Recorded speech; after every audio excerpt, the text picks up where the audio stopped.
dia a todos, bem-vindos a mais uma live do VBSO. Hoje a gente vai falar sobre investimento no exterior como ferramenta de planejamento patrimonial e sucessório.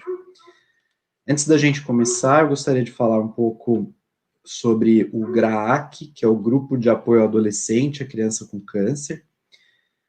O VBSO apoia o GRAAC e convida a todos vocês a conhecerem melhor o trabalho dessa instituição, que vai fazer 30 anos ano que vem.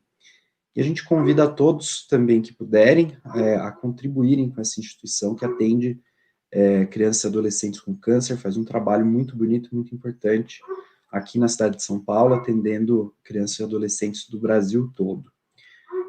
Pelo QR Code que aparece na tela de vocês, vocês podem acessar o site do GRAAC, conhecer mais e saber como contribuir com essa instituição.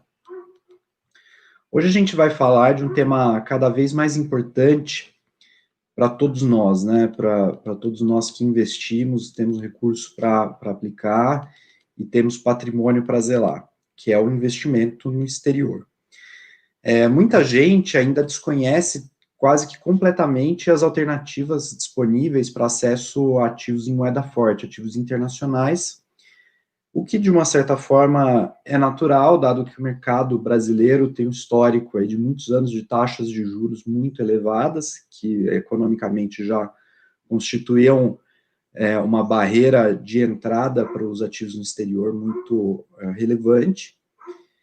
E a gente sempre teve, com uma diminuição constante nos últimos anos, barreiras jurídicas no acesso a esse tipo de investimento, né? Com a dinâmica de diminuição da taxa de juros e integração maior do mercado de capitais brasileiro ao mercado estrangeiro, o investimento no exterior ele não só passa a ser uma alternativa mais acessível, tanto do ponto de vista econômico quanto do ponto de vista legal, como cada vez mais uma ferramenta necessária para diversificação de portfólio, diversificação de risco. A gente vai contar hoje com a participação do time da Safra & Co, os nossos amigos dessa administradora de patrimônio independente que oferece soluções de investimento em moeda forte, com quem a gente tem um relacionamento, uma parceria de já alguns anos, para conversar com a gente um pouco sobre esse tema, como a gente pode acessar ativos em moeda forte, como esses ativos podem ser utilizados em estruturas de planejamento patrimonial, planejamento sucessório. A gente vai juntos aqui tentar desmistificar um pouco esse tema, trazer um pouco mais para o nosso dia a dia, para a nossa realidade. A gente agradece, então, a presença aqui da Fabiana Polegato, que é Business Development Manager na Safra & Co, com mais de 17 anos de mercado financeiro, em bancos de primeira linha, como Lloyds, Safra, Votorantim. Já trabalhou em Corporate Investment Banking, trabalhou com M&A, produtos estruturados. Desde 2019, ela está na Safra & Co, desenvolvendo sinergias estratégicas no Brasil. Tem formação em administração de empresas com ênfase em agronegócio, certificada em planejamento patrimonial e sucessório pela Sampo. Também vai conversar com a gente o Vinícius Jeromel, que é Portfólio Manager na Safra & Co, com experiência em renda fixa no Brasil, Private Equity na Alemanha, engenheiro graduado em mecatrônica pela Poli e MBA pela FGV University of St. Gallen.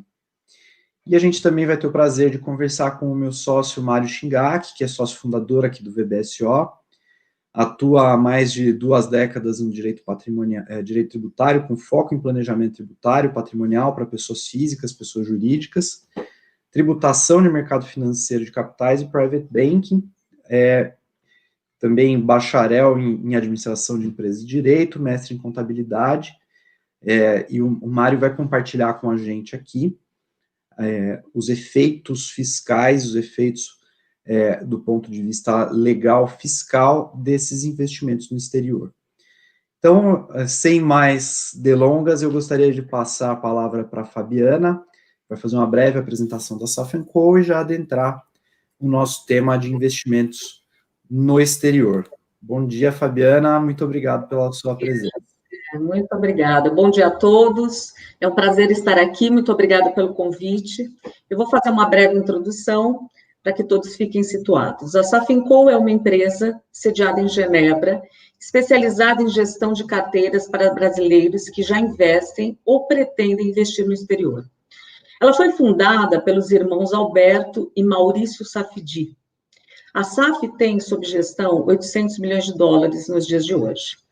Os irmãos provêm de uma família tradicional bem conhecida no Brasil, a família que originou o Banco Cidade. Eles têm uma trajetória interessante que, desde os anos 80, se estabeleceram na Suíça, para expandir a operação do também deles Banco Safdi, levando a instituição a ter 7 bilhões de dólares sob gestão. Essa atuação abrangiu Genebra, Zurique e Lugano. A SAF tem um posicionamento único e, através dela, é possível acessar o mercado global. Nós atuamos através do modelo conhecido como B2B, e a SAF tem se aperfeiçoado constantemente nessa operação. Essas iniciativas permitem que a SAF seja a porta de entrada para o mundo.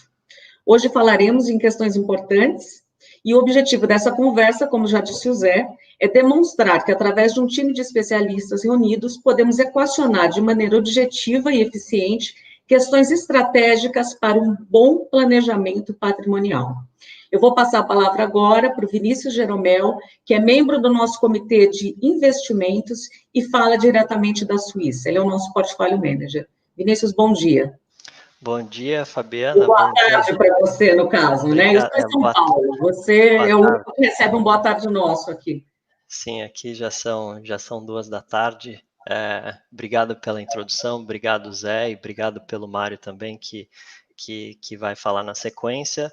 É um prazer estar falando com todos, e eu até quero puxar um gancho com alguns pontos que o Zé mencionou, né? Acho que o investimento offshore, o investimento em moeda forte, investimento em dólar, em euro, em franco ou investimentos que não são em reais, de fato tem crescido bastante entre os brasileiros, porque isso não fazia parte da nossa cultura, né? Com exceção de algumas famílias mais com patrimônio elevado, que são as chamadas de ultra high net worth, a gente não via essa tendência, mas é uma tendência que veio e está aí para ficar, né? A gente vê que gestores brasileiros, corretoras brasileiras impulsionando investimento offshore, e aí devido a diversos fatores, como o Zé também mencionou, como o decréscimo da taxa de juros, que faz com que os investidores busquem outras alternativas de investimento para ter retorno. Então, diversificação e algumas coisas que a gente preparou para falar na nossa apresentação. Tem um ponto interessante que o Zé mencionou, que a nossa taxa de juros era muito alta, né? E, de fato, aqueles 14%, que parece não tão distantes, né, de 2 anos e meio atrás, faziam com que os investidores não buscassem outras alternativas de investimento, porque você consegue ter uma taxa líquida de 1% ao mês, sem risco praticamente, né? Na verdade, você está com o risco dos bancos, se a gente está falando de produtos bancários. Então, era muito simples você ter esse tipo de retorno, e hoje esses retornos estão cada vez menores, com a menor taxa de juros histórica que a gente tem, com taxa real possivelmente negativa também, considerando a inflação. Então, para isso, eu preparei uma apresentação para a gente falar de diversos desses temas, e eu acho que vai ser legal também a gente ter essa discussão para trazer como que esse investimento pode influenciar, né, no planejamento patrimonial da empresa, no planejamento sucessório, e também desmistificar algumas questões tributárias de como que é possível fazer esse tipo de investimento. Tá? Então, a gente preparou como agenda aqui. Quais são as alternativas, né? Imagina hoje uma família ou um indivíduo que quer acessar algumas oportunidades de investimento no exterior. Quais são as alternativas que existem hoje? Depois, as oportunidades, né? Quais são os benefícios de se investir no exterior? A gente tem uma diversificação de moeda, a gente tem uma diversificação de indústria, a gente tem diversificação de fatores de risco, por exemplo, o fator político, né? Depois, de alguns riscos cambiais, acho que esse é um dos principais temas que a gente ouve dos nossos investidores, quando é que eu vou fazer essa diversificação? Quando é que eu vou investir no exterior? Pode ser que eu compre dólar hoje e amanhã pode cair 5% ou 10%, então a gente vai endereçar esses assuntos e depois, como é que eu construo uma carteira, um portfólio de investimentos globais? Né? Vamos lembrar que hoje, e isso não é algo novo, né?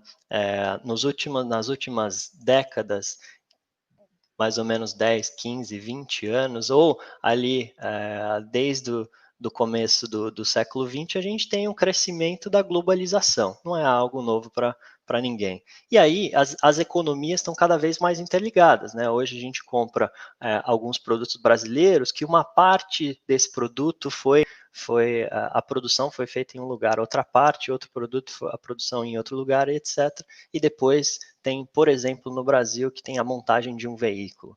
Então, vários produtos que a gente consome, que os brasileiros consomem, tem a sua produção sendo feita em outros lugares. Então, o mundo cada vez mais globalizado, talvez um pouco menos com o Covid, esse é um tópico para uma próxima conversa, mas então, se estamos vivendo num mundo globalizado, por que a nossa carteira de investimentos não é uma carteira internacional? Por que a gente tem 100% ou 90% ou só 85% do nosso portfólio, do nosso patrimônio, somente no Brasil? Então, esse é um outro tópico que a gente vai abordar.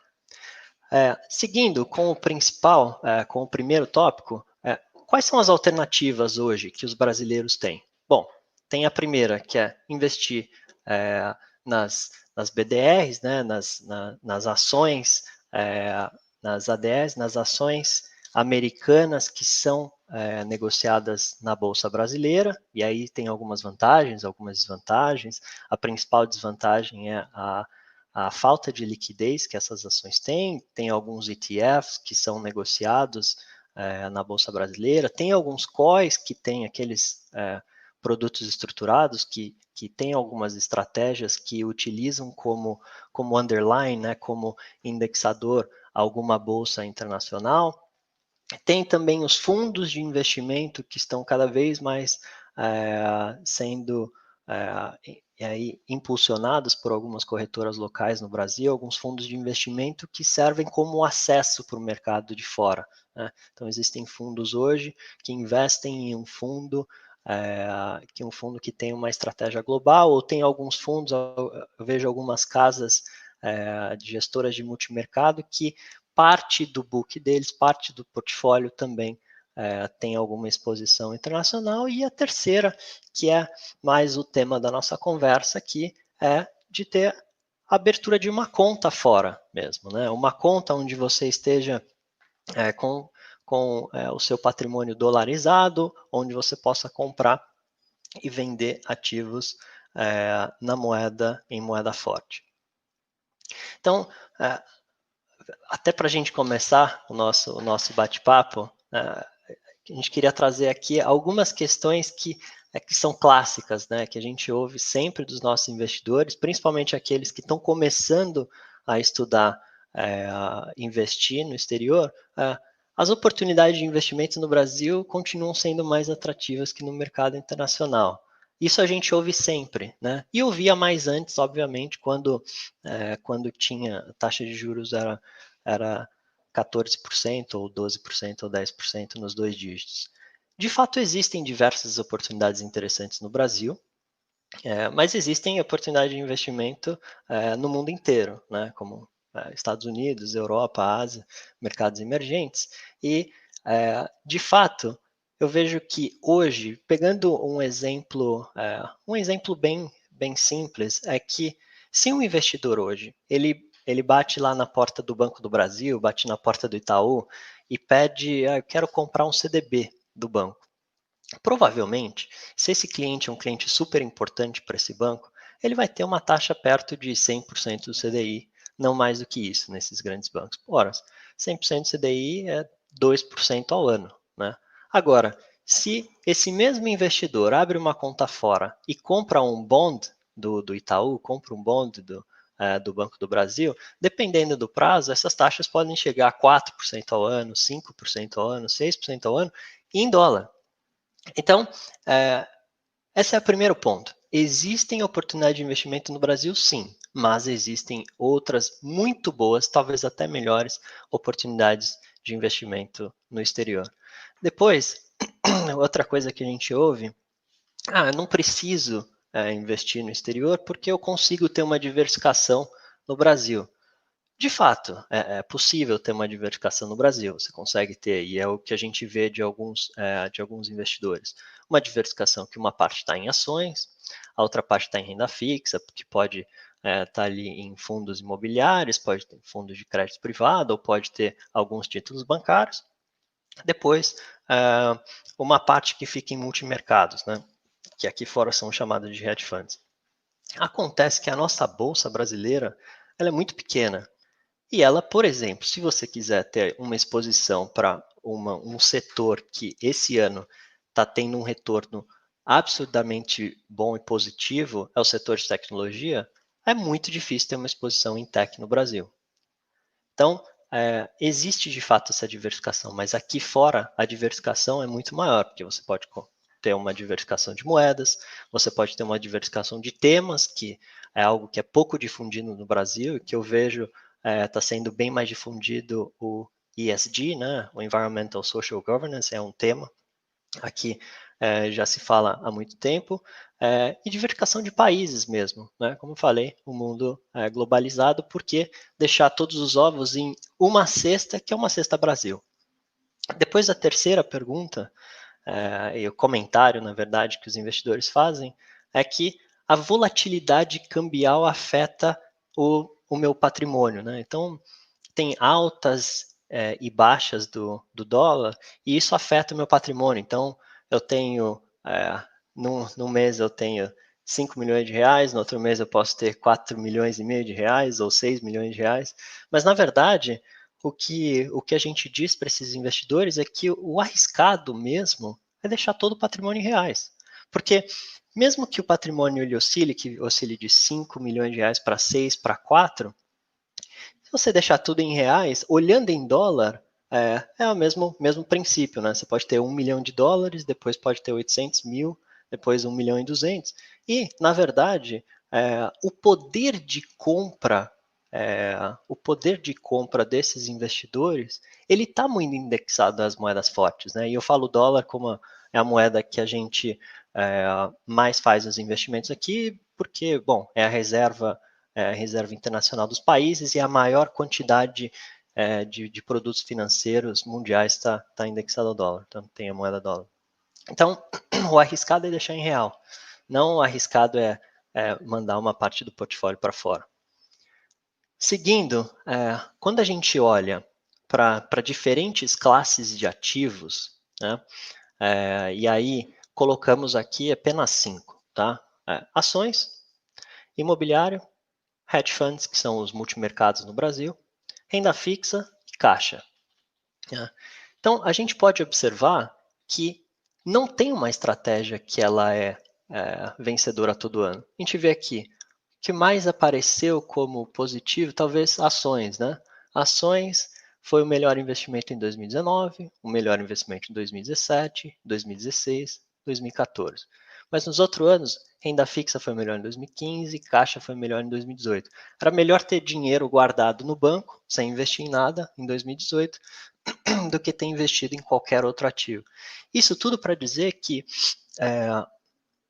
no Brasil existem aquelas oportunidades, aqueles fundos, as ações americanas que são cotadas na Bolsa Brasileira, mas como é que o investidor brasileiro, pensando num portfólio global, vai conseguir acertar a estratégia? Então, eu vou comprar um fundo da PINCO no Brasil, que tem uma estratégia de renda fixa nos Estados Unidos. Tudo bem, mas pode ser que essa estratégia ela vá bem em 2018, mas em 2016, 2017, ela não foi muito bem. Então, na verdade, o investidor tem que olhar para a carteira internacional dele como algo global, né? Algo que englobe, tenha uma alocação proporcional para cada tipo de ativo, e é esse o nosso trabalho, e é isso que a gente vai explicar nos próximos slides.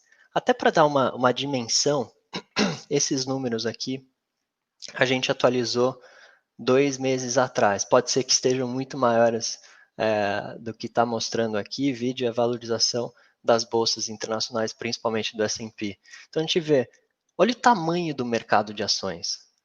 Estados Unidos, mais de 4 mil companhias listadas. Brasil, 300 companhias.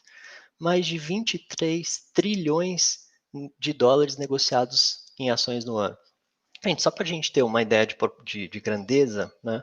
Quando o dólar, a paridade dólar real estava em 3,80 mais ou menos, o PIB brasileiro era 2 trilhões de dólares. Hoje ele é menor porque tem a desvalorização do real. Mas veja só, 23 trilhões negociados em ações no ano e o tamanho da bolsa brasileira é de 700 bilhões de dólares.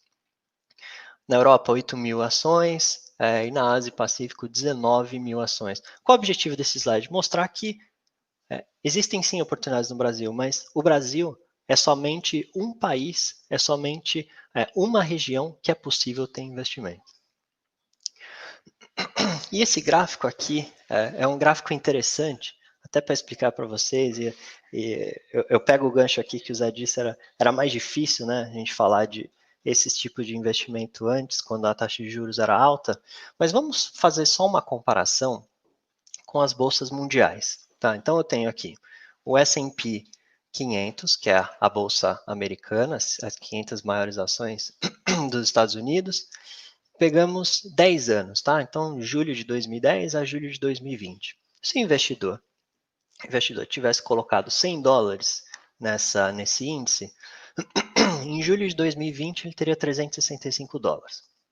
Depois, outra bolsa, a bolsa da Europa, 50 maiores empresas da Europa, teria 169. Então, aqui está em moedas locais, se tivesse investido 100 euros, 169. Na bolsa japonesa, tivesse investido 100 ienes, teria 276. E aqui tem MSCI World, que é um índice que serve para representar o mercado de ações mundiais. Em média, se o investidor tivesse colocado 100 reais, teria 266. Olha a performance da bolsa brasileira. Se o investidor tivesse colocado 100 reais, teria 152 reais. Ou seja, muito pior que todas as outras bolsas do mundo. Ah, mas tudo bem. Nessa época, o investidor brasileiro não investia em bolsa, né? Acho que até 1 ano e meio atrás, tinha quanto? 1 milhão de CPFs cadastrados na Bovespa? Sendo que cerca de 70% era ativo. Então, eu resolvi fazer uma comparação aqui com um investidor brasileiro investindo 100 reais no CDI por 10 anos. Tô me curando, não é Covid não, tá, gente? Então, 100 reais investidos no CDI por 10 anos, a 100% CDI, hoje o investidor teria 246 reais, o que dá uma alta de 9,4% ao ano. Se esse mesmo investidor tivesse com esses mesmos 100 reais só comprado dólar, não investido em nada, ele teria hoje 297 reais. Agora, se esse investidor tivesse comprado dólar e investido em uma carteira balanceada com um perfil de risco moderado, e aí considerando aqui um retorno de 5% ao ano, esses mesmos 100 reais dariam hoje 483 reais. E isso a gente falando num cenário de taxa de juros em double digits. Né? Vamos lembrar que em julho de 2010, a taxa Selic estava em torno de 10, depois teve aquela caída para um pouco abaixo de 7, mudou a regra da poupança, vocês devem estar lembrados, depois foi subindo até 14 e agora é uma queda livre até 2. Então imagina daqui para frente que as expectativas, e isso no mundo inteiro, as expectativas de taxa de juros vão seguir baixas por um grande período de tempo. A gente precisa, né, desse estímulo monetário expansionista para que as economias voltem a um patamar antes Covid e, bom, Brasil passando uma das piores recessões da história antes de Covid. a gente tentar, com esses estímulos monetários e também com os fiscais que provavelmente vão vir, sair dessa crise econômica. Então, o que a gente imagina, né? Isso na verdade, é só um estudo que a gente fez com o investidor médio. Aquele, a gente está falando de investidores que têm um poder aquisitivo maior, que, de fato, quando a gente olha para os custos desses investidores, e a gente olha especificamente para a inflação, eu até pergunto para os investidores, qual que é a inflação que você tem hoje, né? Qual que é a sua inflação, você vivendo no Brasil? Ah, alguns vão me responder IPCA ou IGPM, e eu digo, olha, o IPCA nada mais é do que uma cesta básica de produtos e serviços. É uma cesta teórica, certo? Acontece que esses investidores de alta renda, de private, os custos que eles têm não são os custos, os produtos e serviços que eles consomem não são os mesmos produtos e serviços que são considerados nesse índice teórico. E a gente estima que, na verdade, 30% desses custos desses investidores são diretamente ou indiretamente atrelados ao dólar. Então, e aí tem alguns exemplos, né? Despesa com viagem, o estudo dos filhos no exterior, ou compra um carro importado, ou compra um iPhone, ou compra um computador. Não sei se vocês já foram olhar recentemente quanto custa um computador, algumas peças de computador que são materiais importados, o quanto que está custando hoje em real, né? Com a desvalorização do real, está muito mais caro. E aí, para esses investidores esses investidores de alta renda, ele não vai substituir o iPhone dele para comprar um Xiaomi, né? Então ele vai suportar essa inflação maior, que é a desvalorização do real, e ele de fato perde o poder de compra dele mundial. Então, o que a gente sugere? Tenha 30% da sua carteira fora, porque se uma parte desvaloriza, a sua outra parte está valorizando proporcionalmente.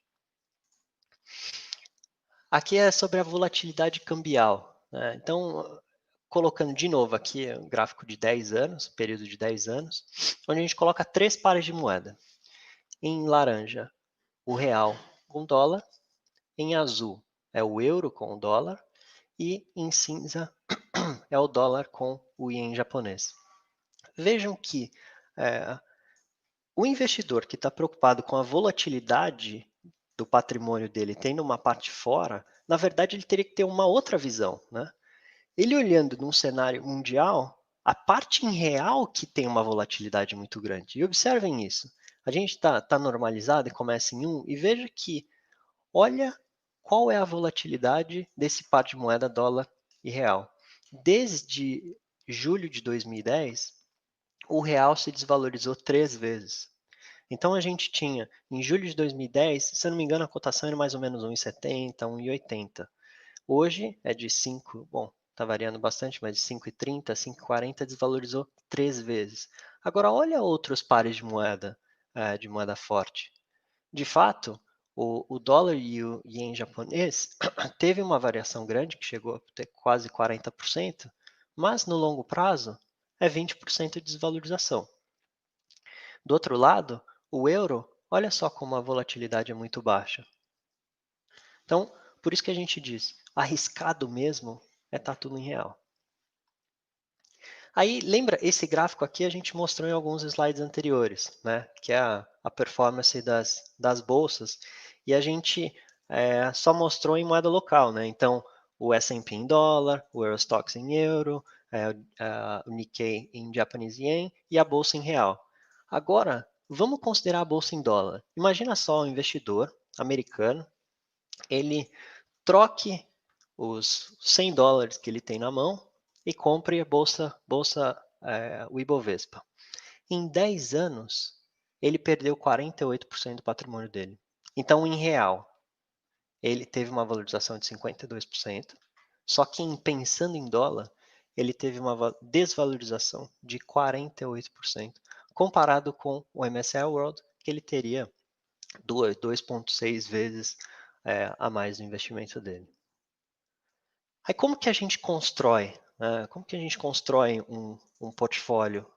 O primeiro, a gente busca ter um retorno absoluto, então entender os clientes de fato, entender quais são os objetivos, entender qual é o momento de vida, entender qual é a capacidade de correr risco e qual a vontade de correr risco, né? Tem pessoas que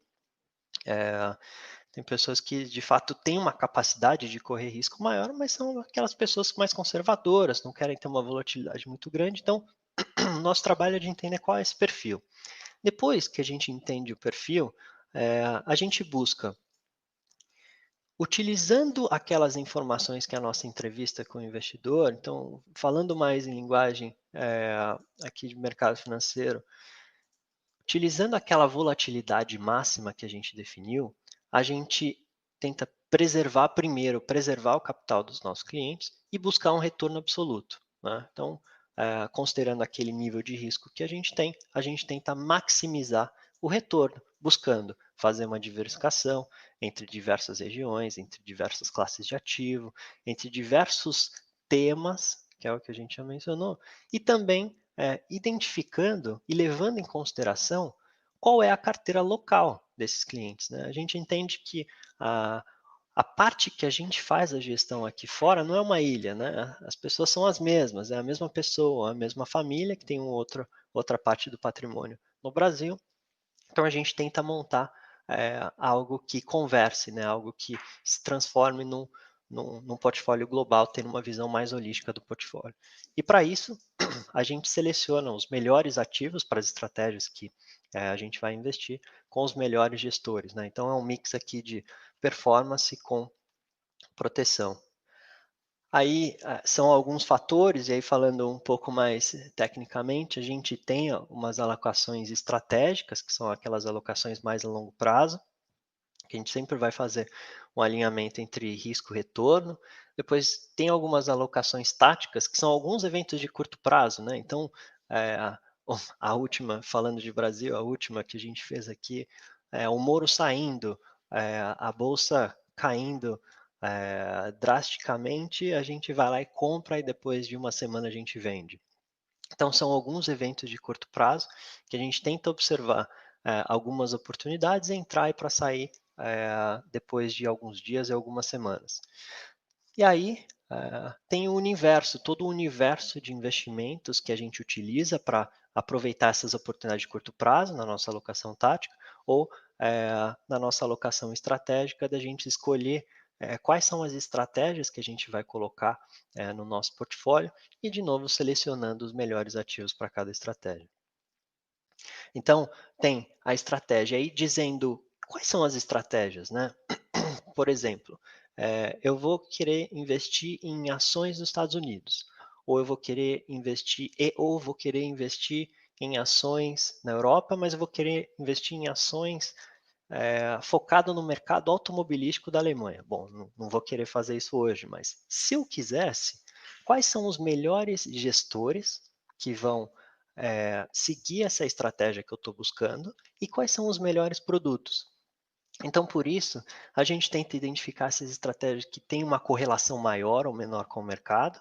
A gente tenta identificar esses gestores que, de fato, têm uma performance, né, um histórico de performance comprovada, algumas práticas de governança corporativa comprovadas, e a gente adota várias políticas aqui para ver se esses gestores estão adequados com as melhores práticas do ESG, né, as práticas ambientais sociais de governança.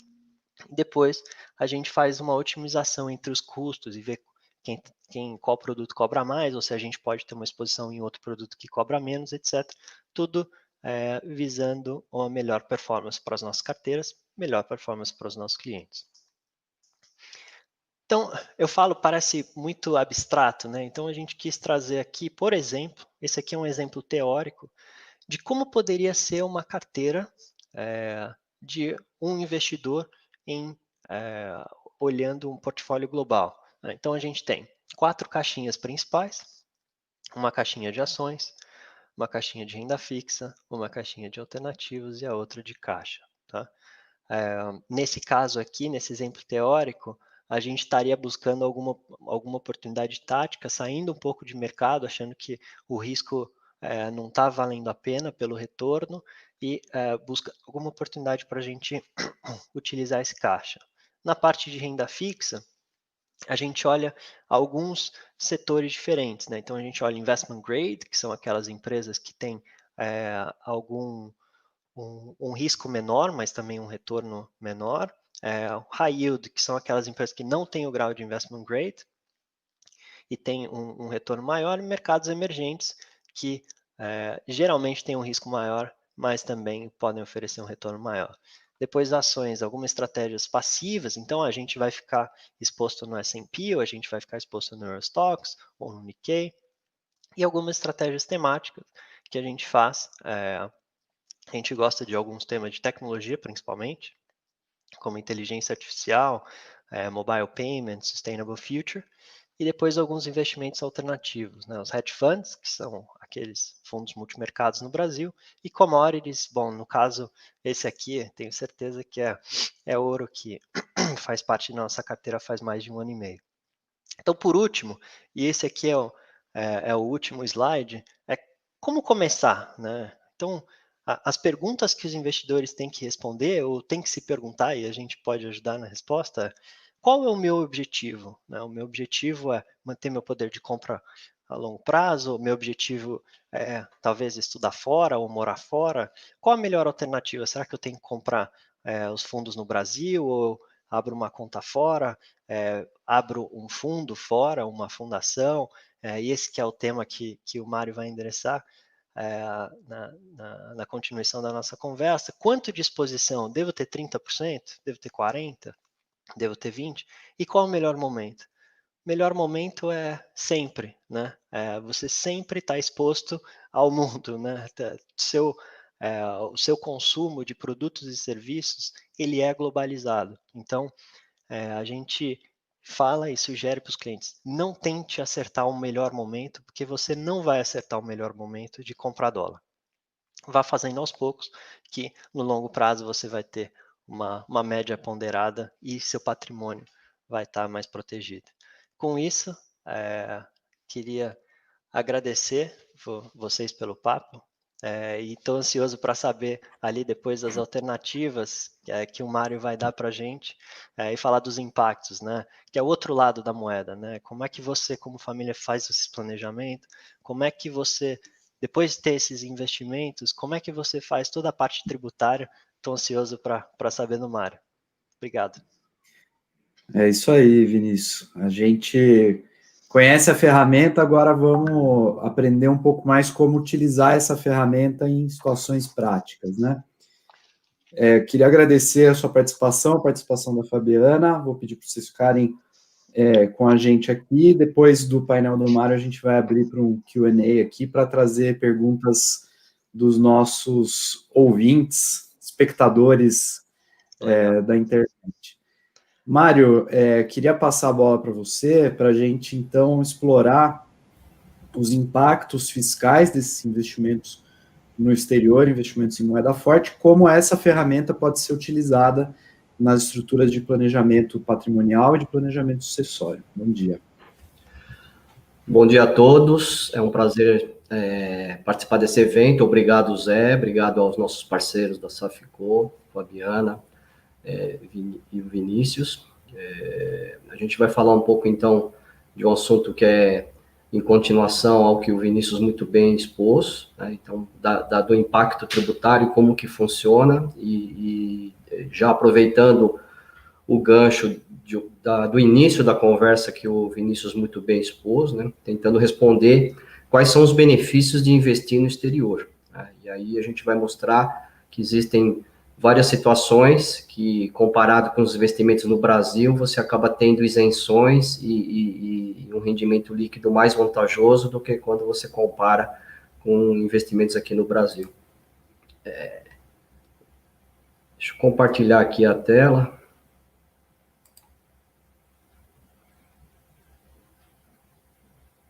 Todos estão vendo?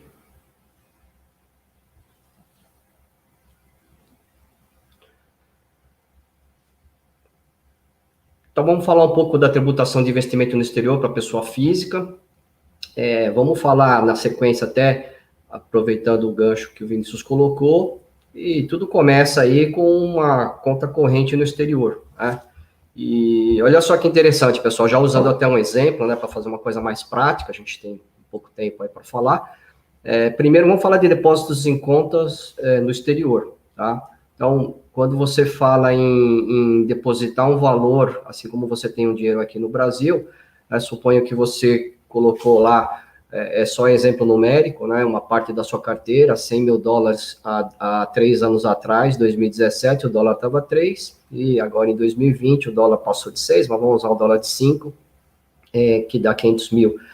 O ganho de capital, nesse exemplo simples de 200 mil, ele é isento, tá? E embora se você tivesse uma aplicação e oferisse 200 mil, regra geral, você teria que pagar 15%, que daria 30 mil, tá? Então, já é uma vantagem, né, por si só, você manter uma conta no exterior. Evidentemente que alguém pode falar, poxa, mas eu não vou deixar o dinheiro parado, vamos aplicar. Nós vamos chegar nas aplicações financeiras, né? Mas olha que interessante, qualquer saldo na conta no exterior, a variação cambial é isenta, e não esquecer que a gente tem que sempre lançar e declarar para a Receita Federal, e também para a declaração de bens no exterior para o Banco Central, se você tiver, obrigado, né?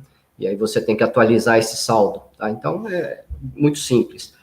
Quando você fala em depósito remunerado, né, aí a gente já pensa mais numa aplicação financeira, né? Depósito remunerado, leia-se algo que está rendendo, né? E aí, quando você tem um rendimento em cima desse valor depositado lá em moeda forte, né, seja dólar ou euro, você tem que pagar um imposto de renda, né, aqui para o fisco brasileiro. E segundo o entendimento da Receita Federal, ele trata esses juros, esse rendimento numa conta em depósito como um ganho de capital. É um pouco estranho, né, falar em ganho de capital, né, porque o conceito de ganho de capital é aplicado à venda de ativos, né, a diferença entre um valor de venda e um valor de custo, né?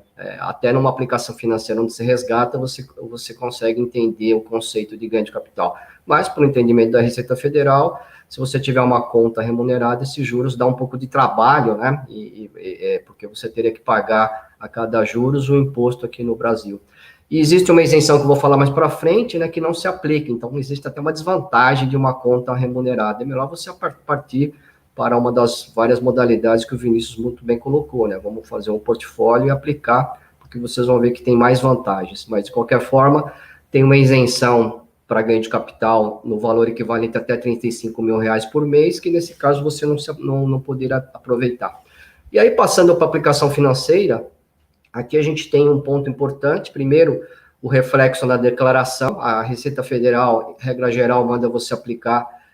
Quando você tem uma aplicação, melhor dizendo, você mantém o valor de custo, seja ações, um produto, um fundo, cotas de um fundo, por exemplo. Então, você mantém o custo de aquisição pela moeda estrangeira da aplicação, e no Banco Central é diferente, porque você tem que colocar pelo valor de mercado, tá? E aqui tem um ponto bem interessante, né, que vai servir para todas as modalidades no exterior.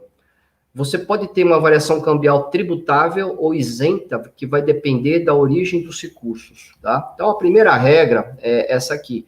Vai incidir imposto de renda sobre a variação cambial de qualquer ativo, qualquer aplicação que você adquiriu com rendimentos cuja origem já é em moeda nacional. No nosso caso, reais, tá? Então, nós temos aqui rendimentos que a gente oferiu em reais, transformamos em dólar ou em euro, e a gente vai aplicar no exterior. Nesse caso, essa regra, tanto para venda de bens no exterior, um imóvel, por exemplo, como para aplicação financeira, tá? Você tem que tributar toda a variação cambial mais os juros, ok? Que é o acréscimo patrimonial em reais. Aí, fazendo o mesmo exemplo, né, se você aplicou em 2017, que o dólar estava 3, e você resgatou agora em 2020, que o dólar está 5, usando o mesmo exemplo, supondo que em 3 anos você teve aí um rendimento aí de 10% em 3 anos, né? Segundo o Vinícius, a gente tem, infelizmente, muitas modalidades que passam desse patamar, mas vamos ser conservador aí, uns 3% ao ano, lá fora. Você teria um ganho de capital equivalente a R$250 mil, nesse exemplo, tá? É bem simples, e o imposto de renda, 15% nessa faixa, eu teria que pagar aqui para a Receita Federal R$37.500, tá? 15%, como é uma aplicação, basicamente, aqui no Brasil. Mas tem uma regra bem interessante, e aqui eu chamo a atenção de vocês, que quando a origem do rendimento já é em moeda estrangeira, você vai ter uma proteção da tributação sobre a variação cambial, olha que interessante. Então, a regra diz, na lei, não incide imposto de renda sobre a variação cambial de ativos, por exemplo, um imóvel ou uma aplicação financeira, em qualquer modalidade que seja, com rendimentos que já tem como origem uma moeda estrangeira. Então, imagina que eu já tenho o meu portfólio, já está rendendo em moeda estrangeira, e com esse rendimento eu vou reaplicando, tá? Ou comprei já um imóvel, exemplo, com recursos já em moeda forte, seja em euro, seja em libra, em dólar, por exemplo, tá? E aí a gente vai ter uma proteção da variação cambial, porque ela não vai ser tributada, tá? E olha só que interessante, usando o mesmo exemplo, tá? Apliquei $100 mil e em um dado momento resgatei em 2020, $110 mil, tá? Aqui você não faz a conversão, porque você não vai tributar a variação cambial, você simplesmente pega só o rendimento que deu, ou o ganho, melhor dizendo, né, de $10 mil, né, aplica a conversão pela taxa de 50 mil, e você paga apenas 15% de 50 mil, que dá 7.500, em vez de 37.500, né? É uma economia, é pouco, tá? Mas não importa, é só um exemplo, né? 30 mil, tudo é dinheiro, tá? Então, você tem essa regra que protege a variação cambial, o que já nos indica, né, que há um incentivo, né, para que você tenha, além de todas as vantagens que nós já falamos aqui, já foram apresentadas, né, muito bem pelo Vinícius, né, um incentivo para que você tenha mais recursos no exterior, porque você tem essa vantagem, sem dúvida nenhuma, tá? E aí, falando daquela isenção, né, que tem, né, existe uma regra que o limite é baixo, reconheço, né, mas qualquer resgate de aplicação financeira, tais como ADR, os ETFs, os COIs, que são parecidos com os nossos aqui, estruturados, fundos de investimento, títulos do governo, quando você tem uma liquidação por mês equivalente a R$35 mil, ele é isento, tá? E essa regra também serve para aplicações em bolsa no exterior. Lembrando que no Brasil o limite é 20 mil, né? Então, até nesse sentido, a gente tem uma isenção maior, né? Não é tão relevante, mas não importa, 35 superior aos 20 mil, né? Então, só fazendo aqui uma brincadeira, né? Se você tiver uma carteira de investimentos que você vai resgatando ou vendendo aos poucos, 7 mil por mês, né? Vezes R$5, colocando $1 aí em médio, né, atual, você tem R$35 mil por mês, por ano 420. Em 5 anos, você tem um pouco mais de 2 milhões, né? Aqui no Brasil, não existe nenhuma possibilidade em 5 anos você resgatar R$2 milhões e não pagar imposto. É muito difícil, tá? A não ser que você coloque naqueles papéis isentos, né? Enfim, uma poupança e tal. Mas é muito difícil. Estamos falando de comparações de produtos de renda fixa que são normalmente tributados, né? Então, aqui você já tem essa vantagem também, que não deixa de ser interessante, tá? Em seguida, eu vou falar rapidamente sobre a utilização, então, desses ativos mais focado para proteção patrimonial e planejamento sucessório. Bom, de cara, para proteção patrimonial, já acabei até dizendo que, do ponto de vista de tributação, né, como existe uma vantagem, né, já vale a pena você ter parte do seu recurso lá fora, né? E para falar esse assunto, a gente tem que comentar rapidamente sobre o imposto que incide sobre doação e herança, tá? Que é o famoso ITCMD, ele tem esse nome aí mais pomposo, né? Mas na prática vamos falar que é um imposto que incide sobre doação e sobre a herança, né? Quando você abre um inventário. Cada estado aqui no Brasil, ele fixa a alíquota e ele pode chegar até 8% de forma progressiva, né? Só para ter alguns exemplos, São Paulo e Minas, eles têm alíquota fixa, 4% e 5%.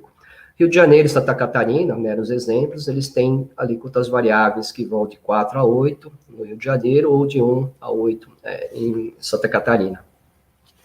No Senado tem várias tentativas de aumento do teto de 8 para 16, né? Então já tem aí vários projetos, eu cito aí Resolução 5719, que está querendo aumentar para 16%. Com isso, os estados poderiam aumentar o ITCMD por lei até esse teto, né? Vários estados também querem aumentar o ITCMD atual de 4 para 8, a São Paulo tem projetos, e eu vou citar o mais recente, não faz nem um mês que o governo de São Paulo, através do projeto de lei 529, ele está propondo mudanças no imposto de herança e sobre doação, né? Tem notícias ruins, né? Eles querem tributar os planos de previdência, PGBL e VGBL, que, regra geral, na herança não se sujeitam a nenhum tipo de imposto, né? Não tem o ITCMD sobre isso. E alguns estados já têm essa previsão, São Paulo quer alterar. Eles querem alterar também o critério para incidir, por exemplo, uma herança sobre participações societárias, em vez de ser pelo valor do patrimônio, ser pelo valor avaliado a mercado dos ativos que estão dentro da empresa, o que seria muito trágico para todo mundo que tem participação em empresas. E a única notícia boa, né, que dá para tirar desse projeto é que não tem previsão, eles abandonaram a ideia de aumentar a alíquota, a exemplo do Rio, e querem manter 4%. Tá? E aqui eu chamo a atenção de 3 pontos, nós já estamos chegando quase no final, algo bem interessante para quando você tem algumas situações. Eu vou falar de 3 situações que não é possível cobrar esse imposto, tá? Quando, por exemplo, você tem um doador que mora no exterior e faz uma doação e o beneficiário está aqui no Brasil. O segundo caso, um falecimento, se o inventário foi processado no exterior. E um terceiro, que é o que eu quero focar mais, né?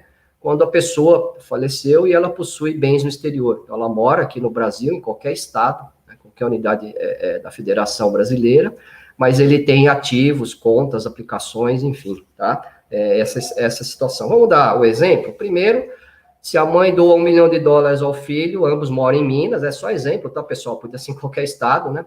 Haveria imposto de 5%, $50 mil, né? Se essa mãe residir na Espanha, não deveria ser cobrado esse imposto no Brasil. O segundo exemplo, né? O sujeito mora fora e está lá em Portugal, veio a falecer e o inventário foi processado lá, né? E ele tem patrimônio no Brasil, né? Tá? Também não deveria incidir esse imposto em qualquer estado aqui do Brasil. E o terceiro que eu chamo a atenção, né? A pessoa que faleceu, ela está no Brasil, ela mora aqui em São Paulo, qualquer estado, né? E ela tem recursos em bancos na Europa, é um exemplo, e ela possui herdeiros no Brasil. Não deveria ser cobrado, nesse caso, o imposto no Brasil. Esse é um ponto bem importante da nossa fala. Várias leis estaduais, elas são inconstitucionais, porque elas precisam de ter uma lei complementar, que até hoje não foi publicada, para prever a cobrança do imposto sobre doação e herança nessas 3 situações que a gente falou, tá? O TJ de São Paulo, o tribunal já decidiu em várias oportunidades, não estamos falando de uma decisão isolada, tá? Todos os precedentes são favoráveis ao contribuinte para que não tenha a cobrança do imposto nessas situações, tá? Então, isso é bem importante para vocês. Esse tema, ele vai ser julgado pelo STF, e nesse caso, a decisão vai ser vinculante para os demais tribunais do Brasil. Existe uma forte fundamentação jurídica para que essa cobrança do ITCMD pelos estados seja afastado, que é uma ótima notícia, tá? A própria Procuradoria-Geral da República deu parecer no sentido da inconstitucionalidade das leis estaduais na ausência de lei complementar, o que é uma boa notícia, né? Então, significa, em resumo, que basta você ter uma carteira de ativos lá fora, né? Um dia, na sua falta, os seus herdeiros não vão pagar esse imposto, que lá no futuro pode ser 8%, pode ser 16%, né? Hoje é de 4% a 8%. Que é dinheiro, né, pessoal? Tudo é dinheiro, a gente não pode pensar que esse tributo não vai onerar parte do seu patrimônio, tá? Aqui eu vou falar rapidamente, eu não quero perder muito tempo, mas é só porque tem algumas estruturas que sempre as pessoas perguntam, né? A gente poderia dedicar mais tempo só para isso, mas em vez de você ter só uma conta corrente, aplicações no exterior, um portfólio, como já foi bem falado, né? Você pode ter uma sociedade, né? E normalmente ela tem essas características, são sociedades offshore, onde elas estão em domicílios que não pagam imposto, né? Então você pode ter uma sociedade desse tipo, tudo de forma, obviamente, lícita, declarada, tanto para a Receita Federal como para o Banco Central, né? E aí você vai ter algumas características que são muito simples para você abrir, os custos também não são elevados, você não tem capital mínimo, né, você nem sempre precisa ter contabilidade no local, mas sempre é recomendável que tenha, né, para controle, tá? E aí, já indo direto, né, do resumo dessas sociedades, né, você tem uma vantagem porque ela serve para postergar o rendimento e aplicação financeira, então, em vez de você aplicar, esse portfólio ficaria dentro dessa sociedade, né, sendo que você, pessoa física residente no Brasil, jamais vai pagar esse imposto, pelo menos no momento que eles estão sendo reaplicados e gerados rendimento, né, e você que vai escolher o momento de tributar, que é quando essa sociedade disponibilizar esses lucros para você, pessoa física no Brasil, tá? Existe uma desvantagem se o detentor dessa sociedade offshore, ele aplicar no Brasil, né? Então, não faça uma estrutura onde você abre a sociedade e esse dinheiro volta de novo para o Brasil. Você vai ter uma duplicidade tributária, né? Não é recomendável. A sociedade offshore foi feita para você aplicar no exterior, seja na compra de qualquer tipo de ativo, imóveis, outras empresas, tá? E os lucros, quando você decidir distribuir, eles vão pagar o imposto na tabela progressiva, que pode chegar até 27,5%. Né? Então, você posterga e você escolhe o momento da tributação, o que não deixa de ser uma grande vantagem, né? Aqui, quando eu aplico, eu não tenho como fazer isso, né? Não tenho como escolher, né? Simplesmente, eu vou ter que tributar à medida que eu vou resgatando meus papéis. Né? Ele serve, então, sem dúvida nenhuma, para proteção patrimonial e também para o planejamento sucessório. Acabamos de dar exemplos onde, se você reservar parte do seu patrimônio com ativos no exterior, você acaba de ter uma proteção e você pode fazer, evidentemente, a sua sucessão com todos os instrumentos que existem aí, que são conhecidos, doação à legítima, pode colocar isso em testamento, né, e assim por diante, tá? Aqui tem uma pergunta que todo mundo faz, pode estar pensando em fazer, então eu já vou colocar aqui, né? Existe um risco de tributar a sociedade offshore no Brasil, né? Na pessoa jurídica não existe um risco porque já é tributado, né? Então, só para lembrar, uma pessoa jurídica não tem vantagem nenhuma de ter outra sociedade offshore, né? Todos os lucros dessa sociedade, que lá não vai pagar, vão ter que ser tributados no Brasil, que vai chegar numa alíquota aí de 34%, né? Regra geral, sobre o lucro, né? Então, pessoa jurídica no Brasil ser detentora de offshore não vale a pena, né? A pessoa física, é muito difícil você imaginar que uma lei tribute essa sociedade. Não quer dizer que o governo não possa alterar a lei e tributar, né? Tem vários argumentos para afastar essa tributação, né? Você sabe muito bem que a pessoa física é tributada pelo regime caixa, né? Então, se você tem uma sociedade que tem lucro, né, como que você vai poder tributar por presunção? É muito difícil, né? E também lembrando que essa sociedade é uma pessoa jurídica, ela tem uma entidade separada da pessoa física, né? Então, você teria que ter um esforço muito grande, né, de mudar todo o nosso ordenamento jurídico, né, para poder invadir o lucro de uma sociedade que você tem em qualquer lugar do mundo para tributar aqui no Brasil. Mas esse assunto eu sei que toda hora vai e volta, né, o pessoal fica preocupado, né, mas enfim, tá? A gente entende que não existe e se tiver, é bem provável que não vai vingar, né. Existem mais dois instrumentos que eu vou falar rapidamente, né, a pessoas que já ouviram falar de fundação offshore, né? É um mecanismo muito utilizado para proteção patrimonial, muito mais para sucessão e menos para planejamento tributário, né? Ele é parecido com uma fundação que tem no Brasil, a fundação que a gente conhece no Brasil, só que no Brasil você tem que ter finalidades específicas, tais como religiosa, cultural, assistencial, né? Você não pode ter uma fundação para gerir seu próprio patrimônio. Essa é a grande característica de uma fundação privada offshore. Você pode ter fins privados de administração do patrimônio familiar, ou seja, você pode deixar recursos lá que vão servir para uma sucessão, tá? Qual que é a característica principal? Ela não se emite ações, o patrimônio é separado do instituidor, né?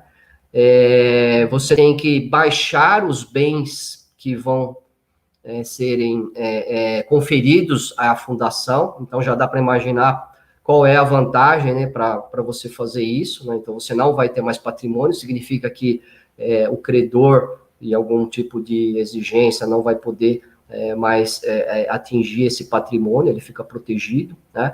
E você vai baixar tanto para a declaração de imposto de renda como para o Banco Central, porque esse patrimônio fica para a fundação, e ali é que vão ser aplicados os recursos e vão servir para a sucessão, tá? existe um sigilo rigoroso, né, em relação à estrutura de fundação. Ele pode ser revogável, igual ao trust, que eu vou falar rapidamente em seguida. Né, e, de novo, né, não é um instrumento para planejamento tributário, é muito mais para sucessão e proteção patrimonial, tá?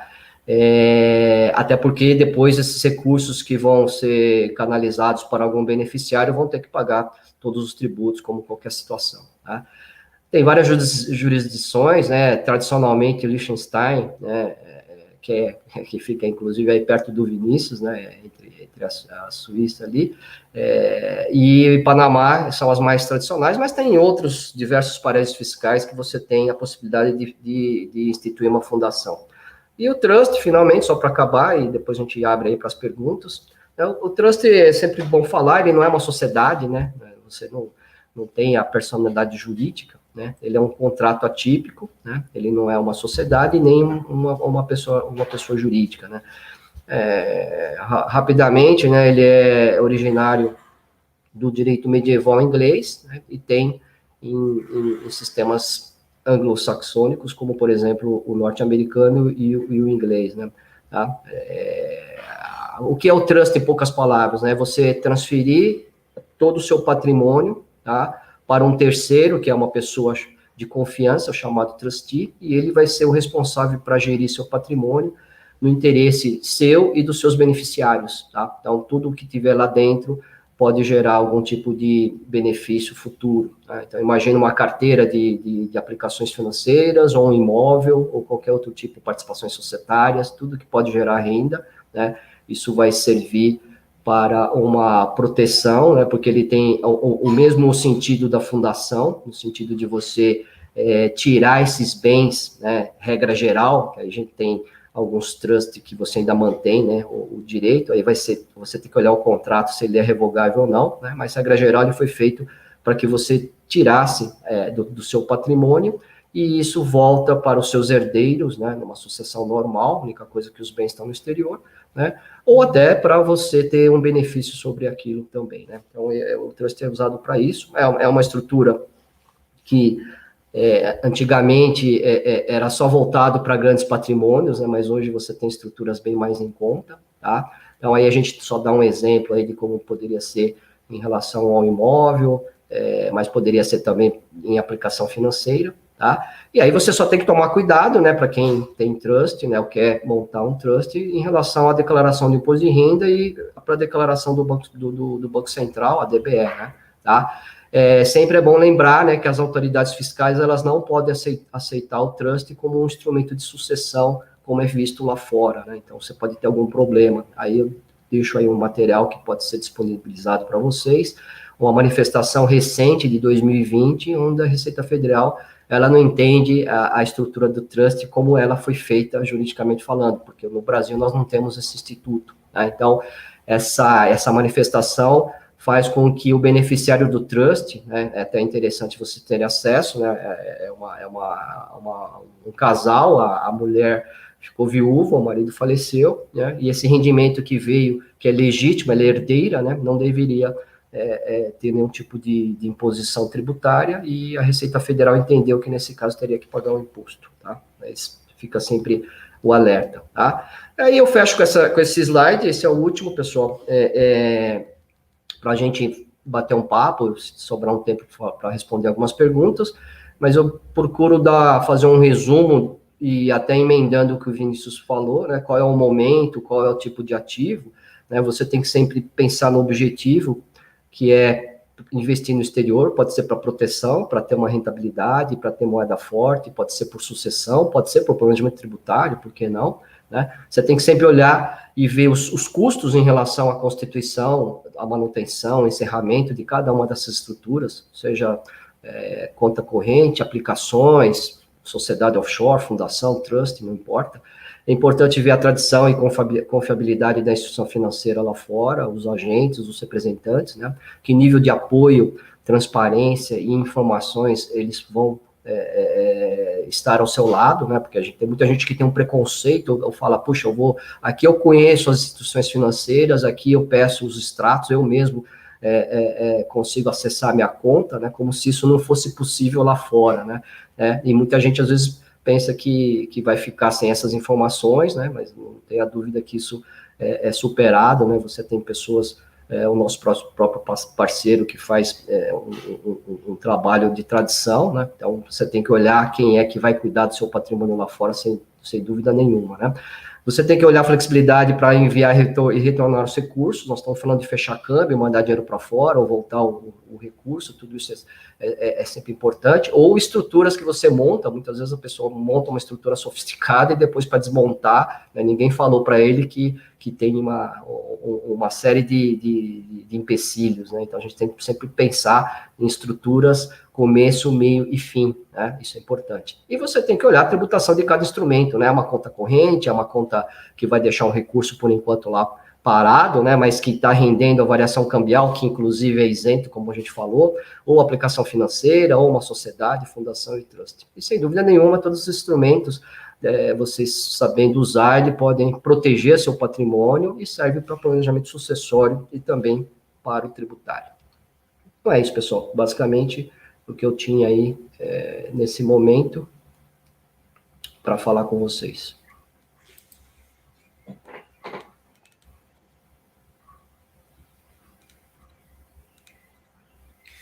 Obrigado, Mário.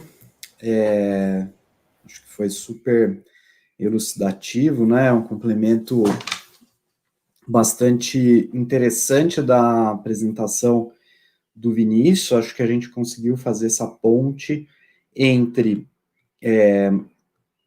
as ferramentas de investimento no exterior e como isso impacta a nossa ponta investidor brasileiro, nossas obrigações aqui, né? Vamos abrir agora, então, para perguntas aqui do nosso público, tá? Eu queria começar com a pergunta do Edson Ritt. Ele pergunta o seguinte para você, Mário. Mário, a variação cambial no exterior na conta da pessoa física é tributada quando esta for acima do limite de R$200 mil?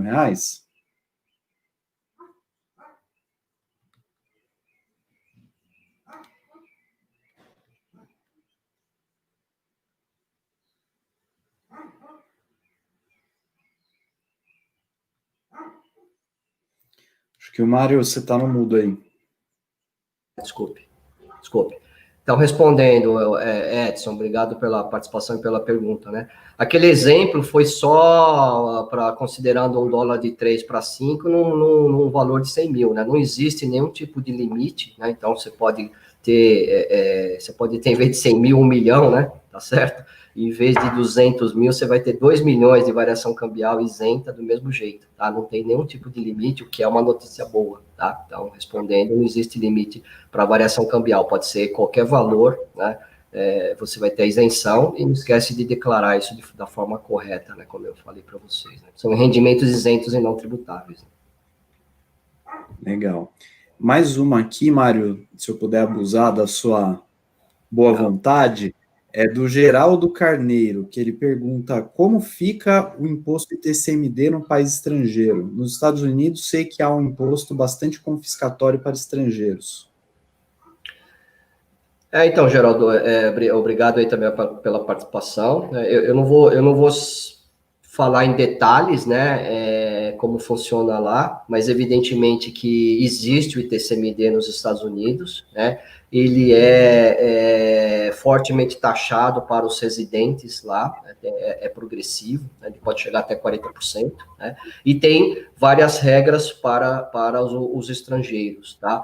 Mas, evidentemente, que você tem que pensar em cada situação se vai ter esse imposto lá ou não. Tá? Então, por exemplo, você ter dinheiro num banco americano, tá? Você tem, regra geral, uma série de isenções aos estrangeiros, tá? Como nós temos para os nossos estrangeiros que investem na Bolsa aqui, por exemplo. Né? Tá? Então, tem várias situações que você vai acabar não pagando, né? Você pode checar conforme a estrutura que você está imaginando, né, se vai ter esse imposto, tá? E até é até interessante essa pergunta, né? Eu vou aproveitar e vou falar um fato que é público, por isso que eu vou comentar, né? Vocês lembram muito bem que um famoso ex-ministro que nós tivemos aqui, né, não faz muito tempo, né, houve uma notícia que nada demais, mas chamou atenção, que ele tinha um imóvel, né, nos Estados Unidos, e esse imóvel não era dele porque era detido por uma offshore, uma sociedade em algum paraíso fiscal, né,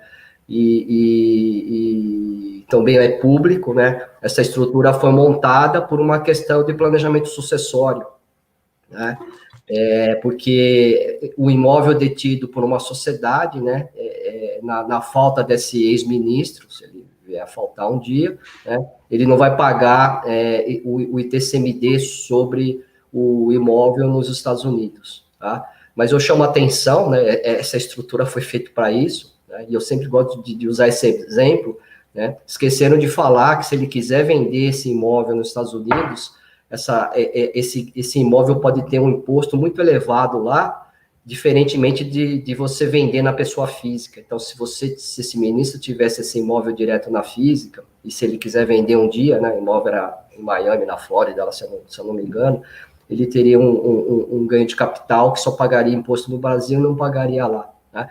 Ou seja, eu gosto de usar esse exemplo porque você tem que pensar sempre no começo, meio e fim, e pensando no qual é o seu objetivo. Você pode ter uma estrutura que é bom para pagar menos imposto, mas pode ser ruim para planejamento sucessório e vice-versa. Tá?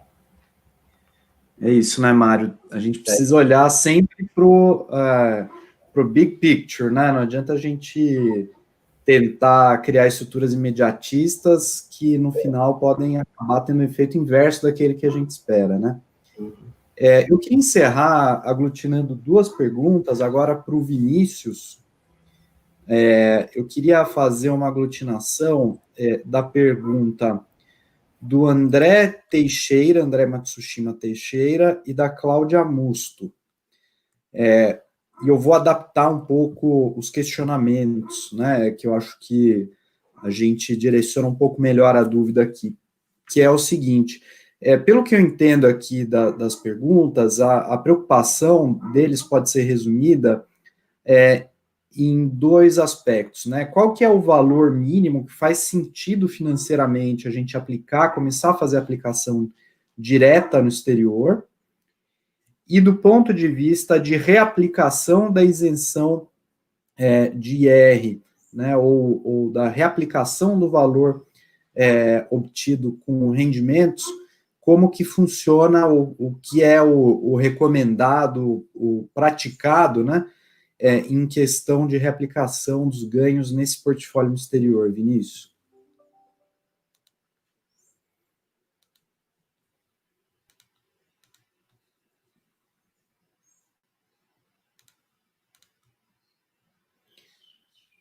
Acho que está no mudo, Vinícius. Desculpa, só obrigado, Zé, e obrigado, Mário, pela apresentação, obrigado, Cláudia e André, pela participação na pergunta. Vou dividir, então, essa pergunta em duas, só para a gente ter uma sequência na resposta. A primeira é que, de fato, tem algumas alternativas hoje em dia para se começar com o investimento offshore com menos capital. Tá? Então, isso, de fato, existem algumas alternativas, mas tem algumas restrições. Né? Então, por exemplo, para se comprar um bond, então a debenture, que é similar a uma debenture brasileira, alguns têm um mínimo de $100 mil, alguns bonds têm um mínimo de $200 mil. Então, obviamente, tem algumas corretoras que podem fazer uma segmentação e vender unidades, né, fracionadas, então frações de unidades, o que não é recomendado, mas tudo isso para dizer que tem alguns tipos de ativos, alguns tipos de produtos que exigem um mínimo para ser feito o investimento, ok? Mas é possível sim abrir uma conta, e não quero fazer merchan de nenhuma corretora aqui, mas tem algumas corretoras que é possível abrir conta com pouco capital, mas as oportunidades de investimento são mais restritas, né, pelo mínimo de investimento em cada um. Então, acho que essa é a pergunta da Cláudia. E a pergunta do André, eu queria responder dizendo que existem diferentes situações, né?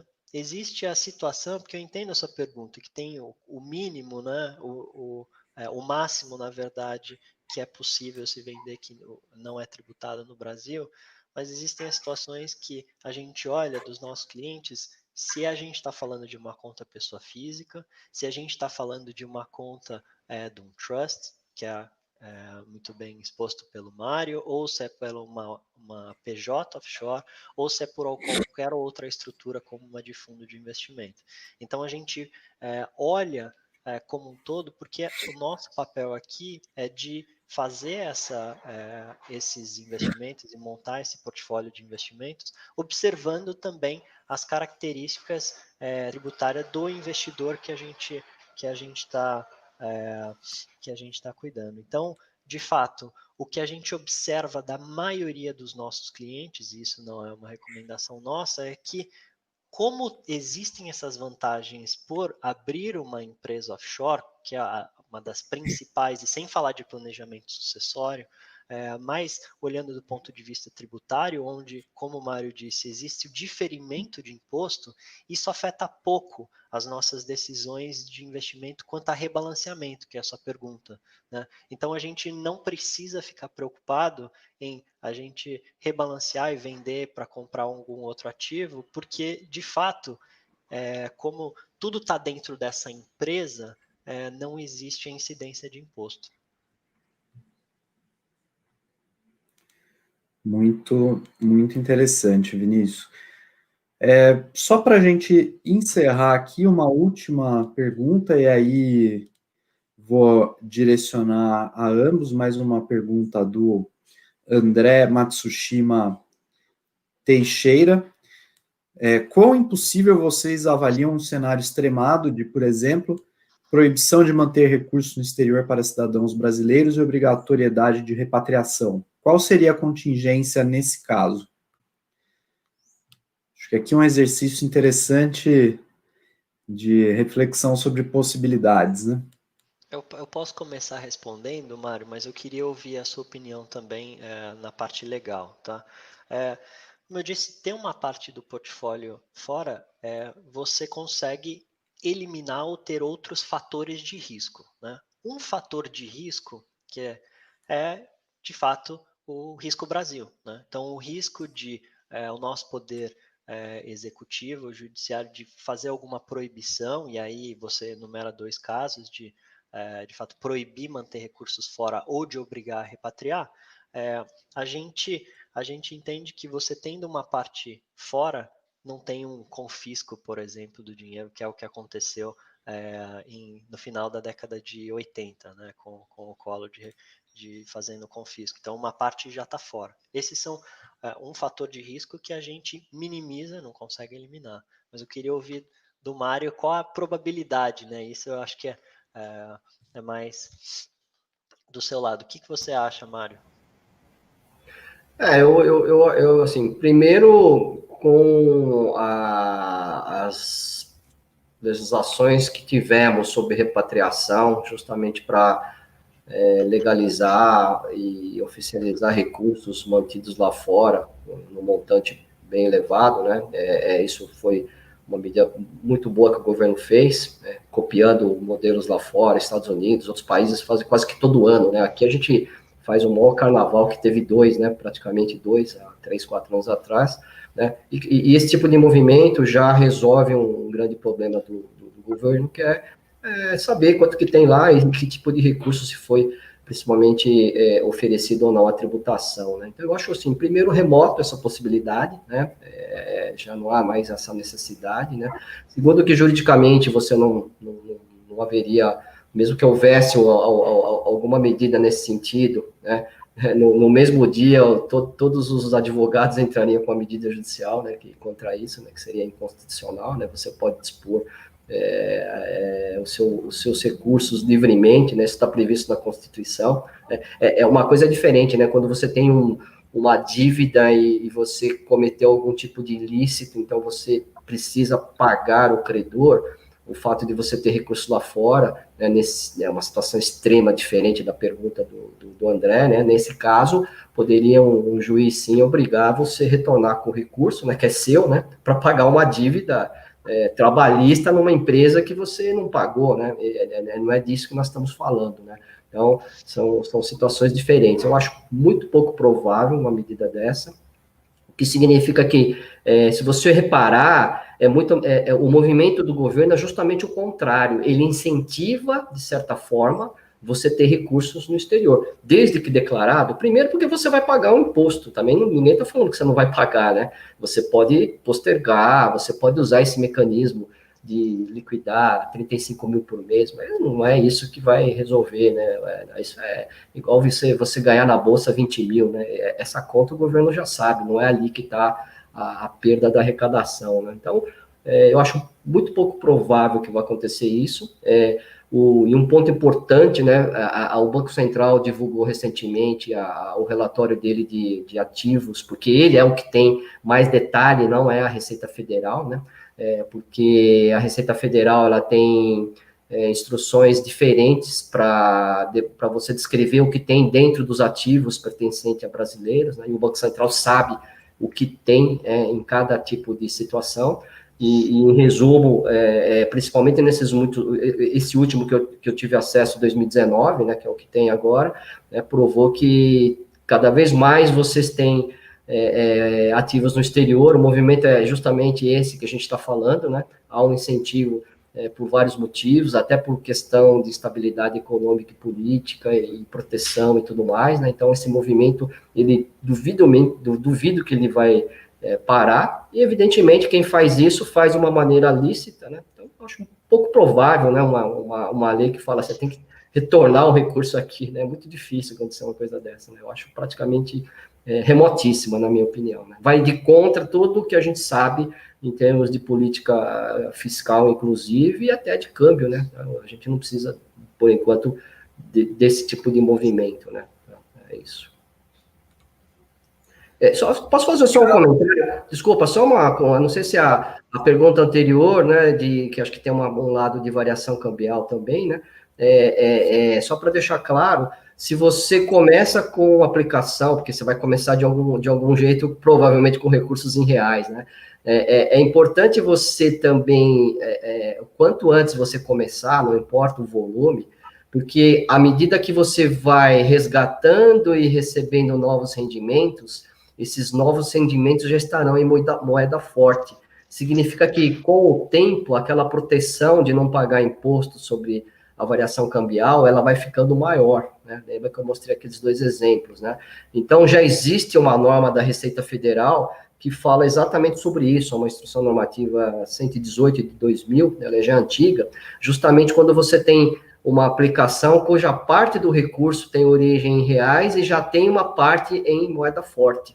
Significa que uma parte dessa aplicação já vai estar protegida do imposto de renda. Pouca gente sabe dessa regra, e tem muita gente que sabe e não faz porque dá trabalho, né? Porque dá trabalho mesmo, né? Mas quando o objetivo é pagar menos dentro da lei, né, você tem que fazer um controle e você acaba tendo um benefício, né? Então, quando você vai reaplicando, né, estamos falando de aplicação direta, né, não através de offshore, porque através de offshore, esquece, não precisa dessa regra, você já não vai pagar mesmo, né, só quando o offshore disponibilizar. Mas no portfólio direto, né, o quanto antes você começar a ter proteção da moeda, é melhor, né? Então, você vai fazendo, vai reaplicando, vai mandando mais recursos, e você vai ter um momento que boa parte da variação cambial não vai pagar imposto de renda aqui no Brasil, o que é muito bom, né, sem dúvida nenhuma.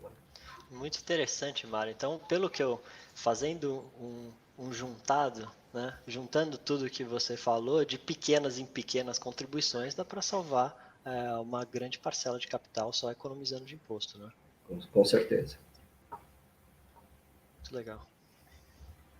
Bom, pessoal, acho que foi um papo muito legal, muito produtivo aqui, um assunto super relevante, super importante.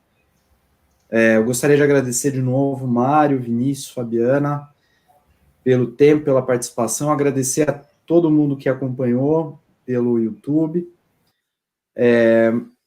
reforçar aqui o compromisso do escritório com a promoção do conhecimento, com o compartilhamento de conhecimento técnico de qualidade, colocar o nosso time de especialistas, tanto de direito bancário, mercado de capitais, quanto de direito tributário, planejamento patrimonial e sucessório à disposição de todos. E colocar à disposição também o time dos nossos parceiros da Safra & Co. O VBSO atua em parceria com a Safra & Co. Em projetos de planejamento sucessório patrimonial transnacional. Gostaria de pedir também a todos que participaram, que tiverem um tempinho para acessar via o QR Code que está aqui na tela, aqui embaixo. É uma pesquisa rápida sobre a nossa live, para vocês avaliarem, apontarem, principalmente aquilo que a gente pode melhorar para os nossos próximos encontros. Então, obrigado a todos, um bom dia.